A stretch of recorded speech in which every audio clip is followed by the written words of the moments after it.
bande des pirates et l'île fantôme. C'était une journée d'automne, froide et brumeuse.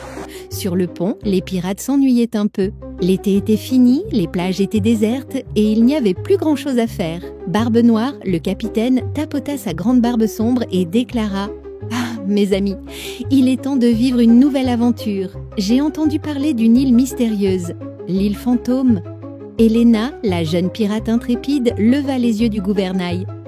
L'île fantôme, celle qu'on dit hantée par les esprits des vieux pirates? Papy Oliver, le vieux loup de mer, éclata de rire. Des fantômes? Moi, j'en ai déjà vu. Ils ne sont pas plus effrayants qu'un poulpe enrhumé. Ricky, le pirate gourmand, était en train de digérer son repas. Tant qu'il y a à manger là-bas, moi, je suis partant. Bébé Jack bondit de joie. Moi aussi. Peut-être qu'on trouvera un coffre au trésor rempli de bonbons.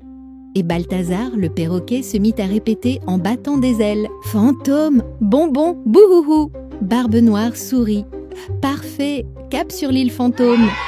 Le navire fendit la mer sous une lune argentée. Au bout de plusieurs heures, un brouillard épais s'enveloppa tout autour du bateau et il faisait presque nuit.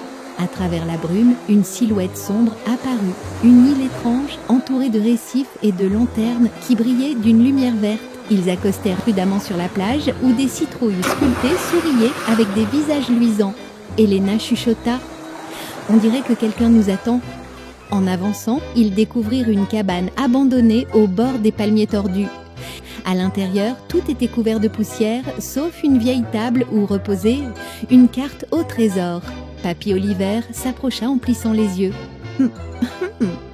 D'après ce vieux papier, le trésor est caché dans une grotte au cœur de la montagne. « Une grotte ?» dit Ricky, un peu inquiet. « Oui, et regarde, il y a un dessin d'un crâne et d'un fantôme !» ajouta bébé Jack, les yeux écarquillés. Barbe Noire fronça les sourcils. « Ah, parfait! À l'aventure, moussaillons !» Ils s'enfoncèrent dans la jungle, entourés de chauves-souris, de citrouilles grimaçantes et de toiles d'araignées. Balthazar survola le groupe en criant « Vent, fantôme, bonbon, bouhouhou !» Ricky poussa un cri. « Ah, quelque chose a bougé !» Mais ce n'était qu'un crabe qui portait une coquille en forme de tête de mort. Après une longue marche, ils arrivèrent devant une falaise. Une ouverture sombre se dessinait dans la roche, la grotte du crâne. Elena alluma une torche. « Allons-y doucement !»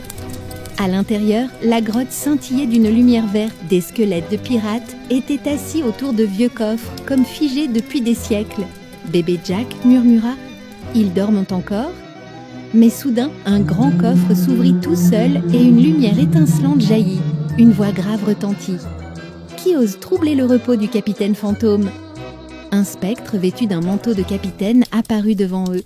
Sa barbe brillait comme de la fumée et ses yeux luisaient d'un vert étrange. Barbe Noire dégaina son sabre, mais Elena posa une main sur son bras. « Attends, capitaine !» Elle s'avança et dit d'une voix calme: « Nous ne voulons pas te voler, noble fantôme. Nous cherchons juste une aventure et peut-être un trésor. » Le fantôme les observa longuement, puis esquissa un sourire. « Si vous promettez d'utiliser mon trésor pour le partager avec les enfants du monde entier, alors il est à vous. » Le coffre s'ouvrit entièrement, révélant des pièces d'or et des centaines de bonbons d'Halloween. Bébé Jack sauta de joie. « Youhou! Des bonbons magiques !» Balthazar croqua un caramel et lança « Délicieux! Bouhouhou !» Toute la bande éclata de rire. Barbe Noire salua le fantôme. « Merci, capitaine, nous tiendrons notre promesse. » Le fantôme disparut dans une pluie d'étincelles et la grotte s'illumina doucement. Au lever du jour, les pirates reprirent la mer, leur coffre rempli de bonbons. Depuis ce jour, chaque Halloween, la bande de Barbe Noire revient sur les côtes pour distribuer des friandises aux enfants du monde entier en souvenir de leur nuit sur l'île fantôme. Merci d'avoir suivi cette histoire et n'oubliez pas de mettre un like et de vous abonner pour suivre nos aventures. À bientôt les amis!